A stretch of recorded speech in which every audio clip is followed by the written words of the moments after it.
Première fois qu'on se rencontre? Ouais. C'est incroyable quand même. Ouais. Bah, c'est cool. On n'a quasiment pas échangé. Non, bah, j'étais pas beaucoup là. Hein. Oui, c'est vrai, un peu occupé. Ouais. Ouais. Dur de planifier des appels. Ouais. En tout, t'as passé combien de temps en Ukraine? 3 mois, 2 semaines, je pense. 3 mois et 2 semaines. Ouais. C'est énorme. Presque tout. Ouais. Je suis revenue 3 semaines en France depuis le début de l'année. Ouais. Et là, je suis là 2 semaines de plus. Quoi. Waouh. C'est les vacances. Ça. C'est les vacances. Ouais. C'est quand même, c'est pas évident de supporter une telle charge d'émotion, j'imagine, sur un lieu de conflit aussi médiatisé, aussi dur que cette guerre en Ukraine. Bah, en fait, moi je pense que c'est relatif parce que dans un sens, en fait, j'ai travaillé dans des endroits qui étaient plus compliqués, comme la République centrafricaine, Ouais. où j'habitais en plus, donc je ne faisais pas d'aller-retour aussi fréquent, où il y avait aussi des dangers, même si ça avait une forme différente, donc il n'y avait pas de bombardement, mais il y avait de la violence qui était présente. Et en fait, comme personne n'en entendait parler, on n'avait pas du tout... on n'avait pas d'empathie ou au retour, en fait, les gens, ils balayaient d'un revers de la main, genre en mode c'était bien ton voyage et tes vacances, c'était là, oui, mes vacances bien début. Et donc, tes vacances en Afrique. Voilà, donc en fait, je trouve qu'il y a quand même quelque chose d'un peu plus facile, comme tout le monde a entendu parler de la guerre en Ukraine, on n'a pas besoin de tout expliquer depuis le début. C'est pas une guerre où on a besoin de retracer l'historique depuis le premier moment, de mettre le pays sur une carte. Là, c'est bon, les gens en général le savent. Donc déjà, quand on a des questions, elles sont beaucoup plus précises, elles sont beaucoup plus intéressantes, en fait, et donc tout de suite, on est dans une discussion un peu plus fluide. Et puis je pense que ça fait du bien de aussi documenter quelque chose qui touche les gens directement. Donc c'est plus facile de revenir quand les gens se soucient de l'endroit où tu étais que quand personne ne sait ce qui se passe là-bas et tout. Est-ce que ton travail a évolué depuis la RCA jusqu'à aujourd'hui? J'espère. Oui, je pense qu'on évolue toujours en fait. La vision de ton métier est toujours la même La vision est toujours la même. Je fais toujours de la photo documentaire pour la même raison. Si je suis partie en Ukraine, c'est pour la même raison. C'est la même raison pour laquelle je suis partie en République centrafricaine à la base. Donc en fait, ça n'a pas changé. Ce qui change peut-être, c'est... déjà, j'y suis plus en commande. Donc, en Ukraine, je travaille vraiment pour des médias comme là, tout récemment Le Monde ou le Wall Street Journal. Et donc, j'ai des conditions de travail qui sont un peu plus faciles. Alors qu'en République centrafricaine, c'est un peu plus la débrouille. Aussi que là, j'habite pas dans le pays où je travaille parce que j'ai voulu prendre un peu de distance après la Centrafrique et le Cameroun. Donc, je fais des allers-retours. C'est un peu plus posé. Peut-être comme manière de travailler, mais le fond et la raison pour laquelle je le fais, parce que je pense que c'est important de documenter ces problématiques-là, ça reste la même chose et j'espère que ça ne changera pas ça, quoi. Alors si on fait un petit retour en arrière, tu n'es pas française, tu es canadienne. Qu'est-ce qui t'a amenée en France? Du coup, en fait, j'ai fait plein de détours. J'ai travaillé sur le Nicaragua d'abord, où j'ai passé pas mal de temps. Ensuite, je suis allée au Cameroun, j'ai vécu là-bas, en République centrafricaine. Et quand j'étais sur le continent africain, c'était beaucoup plus facile pour moi de venir en France. Donc, j'ai peu à peu forgé des amitiés et tout, en France, beaucoup plus qu'au Canada, où j'ai encore mes amis d'enfance, mais où c'est plus... Ta sœur vit au Canada? Ma sœur aussi. Du coup, mais par contre, le centre de ma vie sociale et professionnelle n'est plus du tout au Canada. Et puis aussi, parce qu'en fait, si on veut beaucoup pouvoir voyager, si on fait du reportage, c'est beaucoup plus simple d'être en France, où déjà il y a des ambassades à Paris, alors que moi, de Montréal, en fait, des fois, il fallait que j'envoie mon passeport à Washington, aux États-Unis, par FedEx, pour avoir un visa. Donc, en fait, si on veut aller rapidement quelque part, c'est compliqué. Les billets d'avion sont extrêmement chers. Donc, en fait, quand on est au Canada, en général, on va dans un pays un minimum de 3 mois ou 6 mois. Et ensuite, on revient faire une longue pause. Et on ne peut pas faire des allers-retours comme là, je fais sur l'Ukraine. Donc, c'est beaucoup plus facile, en fait, de faire ce métier-là, étant basé en France. Puis aussi, je trouve que c'est un endroit où il y a énormément d'inspiration, donc que ce soit les musées, les librairies, la culture, elle est très accessible. Donc quand je reviens de reportage et que j'ai besoin de me ressourcer, ça me fait un bien fou. Et donc depuis cette année, tu as intégré l'agence Myope. J'ai l'impression que c'est un peu comme une seconde famille.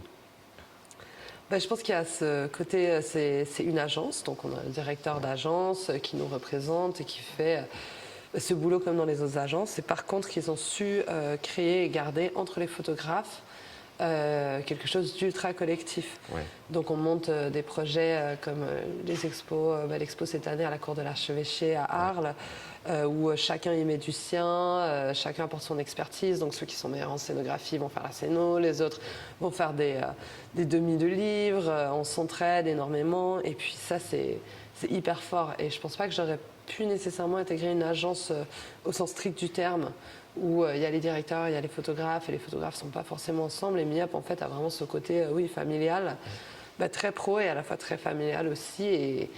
Et puis, ça se ressent énormément sur des guerres comme l'Ukraine, où on a été 6 photographes à travailler.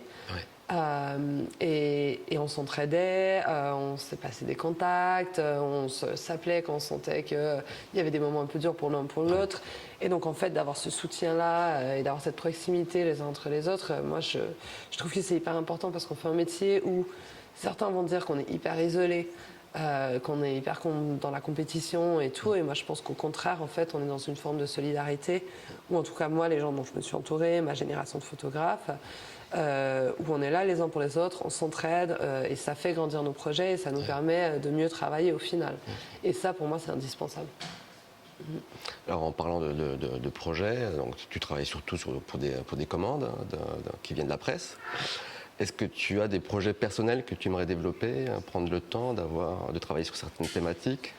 Un peu comme en Centrafrique, en fait. Là, avec l'Ukraine, je suis en train de commencer un projet au long cours. D'accord. Du coup, je profite du fait d'y être en commande pour aussi commencer à poser les bases de ce projet-là. Éventuellement, j'essaierai aussi d'y aller sans commande que pour avancer ce projet-là. Et je pense que je vais travailler dessus pendant encore 5 ans. Et donc, en fait, la presse me permet d'y retourner, de mieux connaître le pays, de rencontrer certaines personnes qui seront probablement les personnages de ce projet long cours. Et puis ensuite, je vais aussi chercher d'autres partenaires, essayer de voir le moyen de faire vivre ce projet et tout. Mais je trouve que c'est hyper important de toujours avoir les deux. J'arriverai pas à faire que des commandes. Pour moi, les commandes me nourrissent d'une certaine façon et les projets au long cours aussi sont indispensables à me faire aimer mon métier et savoir pourquoi je le fais. Et ça permet aussi, comme on voit ici aujourd'hui, de montrer des images de reportage, mais dans d'autres contextes. Oui. Donc moi, je sortir suis très lucide sortir sur de le l'iconographie habituelle de la guerre. Voilà, et puis aussi de dire, en fait, réalistement, c'est pas tout le monde qui lit les journaux.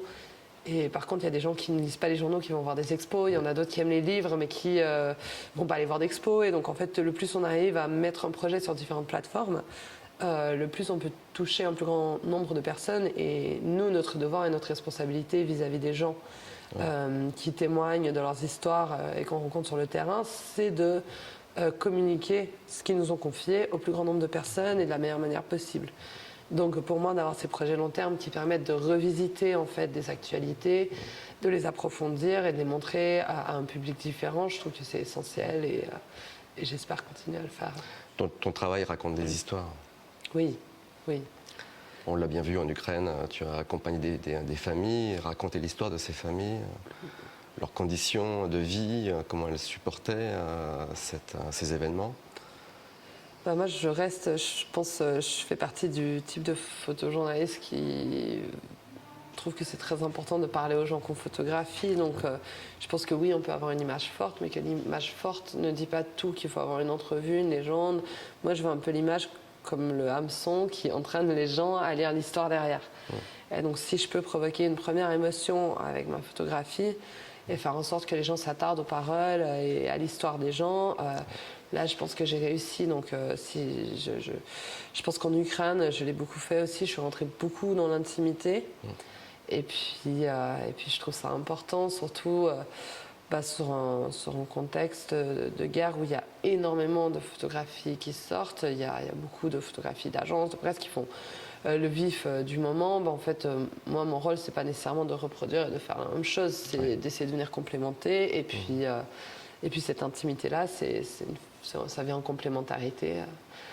Ça ne doit pas être très évident de rentrer dans l'intimité de ces gens, dont justement l'intimité est brisée par cette guerre.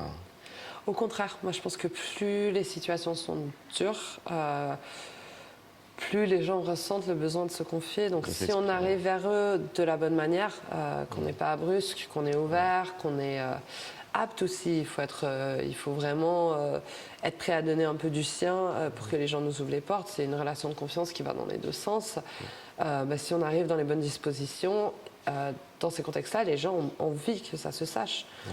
En fait, en Ukraine, on sentait ce besoin de communiquer sur la situation, de faire en sorte que le monde n'oublie pas ce qui est en train de se passer. Et du coup, je pense que les gens se saisissaient bien de nous, les journalistes, en tant qu'outils, que pont, de passage, et des fois peut-être un peu de manière trop consciente, un peu à la limite de la propagande, mais en général, tu vois, il y avait vraiment cet échange de dire est-ce que tu veux me raconter ton histoire? Et oui, ok, parce que je sais qu'elle va se retrouver quelque part et je trouve que c'est important. Et du coup, c'est hyper intéressant de travailler dans ces conditions-là, parce qu'on se sent utile et on sent que la personne a aussi envie de faire connaître sa situation. Alors, que penses-tu de ton exposition? Je suis très contente. Ça fait toujours de l'émotion en fait, de voir un projet qu'on a porté pendant si longtemps, de le voir prendre une nouvelle forme. Ouais. Et donc, du coup, oui, ça faisait quelques mois qu'il était dans des boîtes. Et là, je le vois de nouveau sur des murs, dans une autre région, et très, très bien mis en place. Donc, il y a les textes, il y a tout. Et j'espère que ça provoquera autant d'émotions que la première fois. Mais en tout cas, pour moi, ça représente beaucoup, quoi. Et avec un très beau texte écrit par ta sœur. Oui. Du coup, ma sœur qui est autrice, en fait, elle a écrit des articles, elle travaille sur son premier projet de roman. D'accord. Et du coup, c'était pour moi la personne qui écrit, en qui je faisais le plus confiance pour écrire ce texte. Ouais. Et puis, je trouve ça beau. On a toujours eu un petit rêve de signer de nos deux noms en reportage et on ne l'a pas encore fait. Donc ça viendra. C'est une première étape, quoi. Ouais, voilà. C'est super. Super. Un projet de livre, peut-être, avec ce projet personnel en République centrafricaine ou en Ukraine? Ou en Ukraine, peut-être? Peut-être en Ukraine. En Ukraine, plutôt. Ce sera dans 5-6 ans, donc voilà. Il faut être patient. D'accord. C'est beaucoup de travail, un livre, et donc je préfère prendre le temps. Est-ce qu'il y a parmi les photographes exposés un en particulier que tu adores?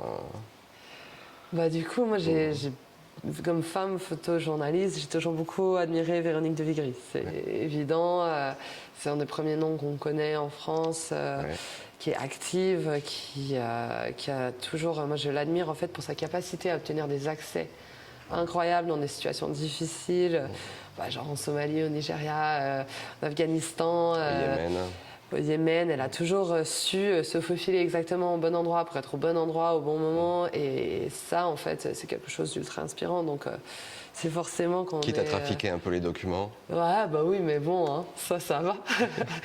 Et du coup, moi, je trouve ça hyper impressionnant de pouvoir exposer à ses côtés et de demain aussi pouvoir discuter d'Ukraine avec elle. Parce que je trouve que de plus en plus, on a de la place sur la couverture des conflits, les femmes photographes, en Ukraine notamment.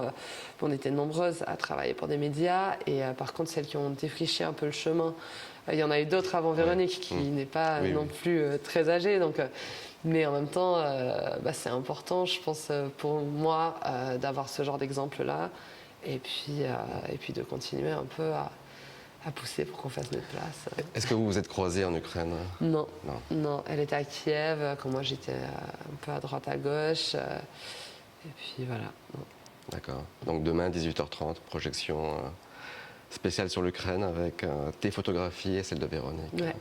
Ça va être super. Ça va être super, Merci beaucoup, Adrienne. Merci. Merci.